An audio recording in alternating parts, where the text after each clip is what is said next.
Hi, it's Morten here from Bemakers. Today I'm going to talk a little bit about starting up export to new markets and what we experience when talking to new craft makers about starting up export. So what do we need to do? How do we get started? What do we need to consider, etc. That's the type of questions and thoughts we discuss. So here are a few things you might want to consider if you are thinking about starting up export.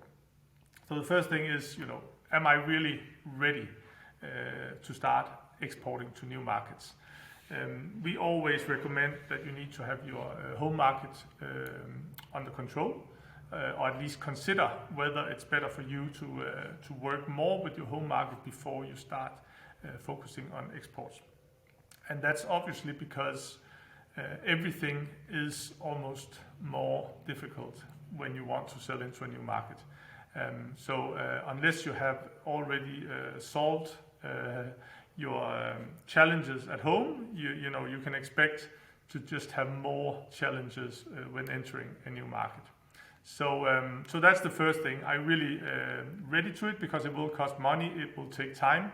It will most likely cost more money and take more time than what you're dreaming of and what you expect. So you need to be realistic with this. Do you have the resources necessary to start exporting? If the answer is yes, then the next thing we often go into a discussion of is your positioning in the new market. So you need to consider, what are the products you'll be competing with? What are the products that consumers or customers are buying today, and where you want to go in and supplement or take a part of that market.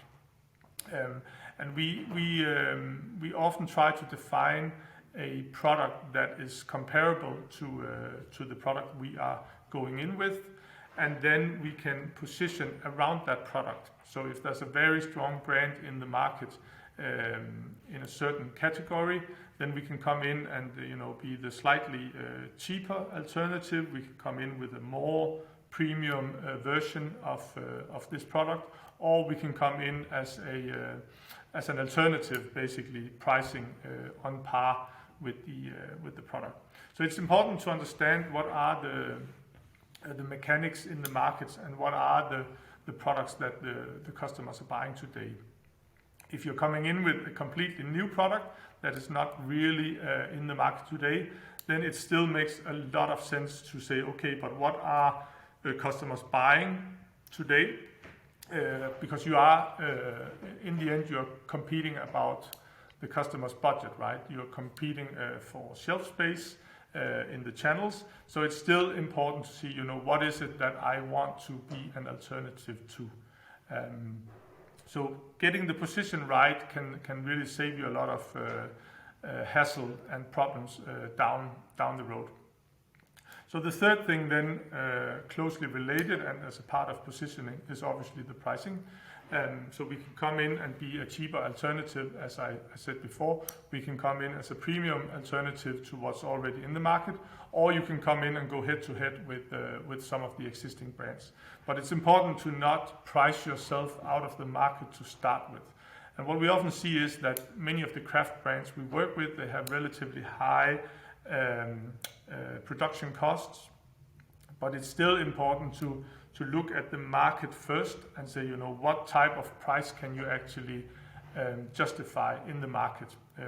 And again, looking at competition, it doesn't really make sense to price yourself out of the market, because then it's really better to not go in at all, to not start selling to the market if you're putting your price so high that no customer will buy anyway. Because obviously customers are also looking at the alternatives in the market. And that's why the positioning is so important. So rather position yourself so that you are positioned right vis-a-vis competition. And then you can work, when you scale up your production, you scale up your sales, then you can work with getting your cost down so that you can basically carve out a bigger profit for yourself. So don't necessarily let you scare off from not making a lot of money on the first initial sales, because when you do build up your brand and when you build up volume, there's certainly the opportunity for gaining some scalability advantage on production, on distribution, etc. And also on the whole marketing side. When you get brand awareness, it will be better and cheaper and easier to market your products. So pricing is super important. Don't price yourself out of the market, but on the other hand, make sure that you also have a long-term strategy in terms of pricing the products correctly. The final thing I just want to mention is using multiple channels. So you have your pricing right, you know how the competitors are priced, then you want to make sure that you are available in all of the different distribution channels that your customers could potentially buy from and where they would expect to find you. So one channel is on trade. You want to be in certain restaurants and bars maybe, depending on your product. Then on the off-trade side, you want to define whether you're going into, let's say, retail stores or small liquor stores, wine shops.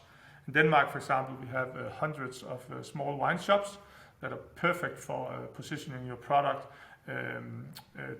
towards customers that are on the lookout for wines, for craft spirits, etc. If in comparison you look at the Swedish market, then all alcohol sales to consumers is done via the state monopoly Systembolaget.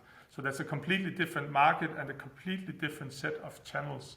But the point here is that you want to be available in multiple channels because that will really increase your return on investment when you do marketing, when you start targeting customers, that they can actually find you in multiple channels. And the same goes for building a direct-to-consumer channel, for example, an e-commerce shop. You can build your own shop, your own branded shop where consumers can buy directly from you. Or in some markets, for example, in Germany, Amazon is very useful, and you can position your products there so that consumers can buy online from Amazon or other equivalent marketplaces. So the point here is really try to be available in as many channels as possible, and then you'll get the better return on your marketing spend, basically. All right, that was just a few points. So to sum up, make sure that you're ready for export before you start putting resources into it. It is usually more expensive and takes longer than you would expect.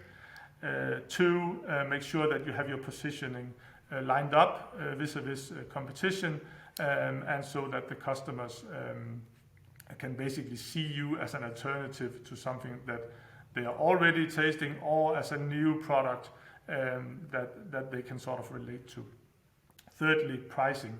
Get it right from the start. Think about a long-term sustainable pricing, because it's better to get the selling price right now and then basically improving your profitability as you go by getting scale advantages and so on, instead of having to change your price too much as we go. And then finally, as I said, channels. Make sure that you work with multiple channels so that the customers can find you. If they meet you and taste your product, let's say in a bar, in a restaurant, they need to be able to go down to the local liquor store and buy the product, or to find it online when they search your website and go to your web shop, and so on and so forth. All right, that was all for today. Have a fantastic day. Thanks for listening in. See you next time.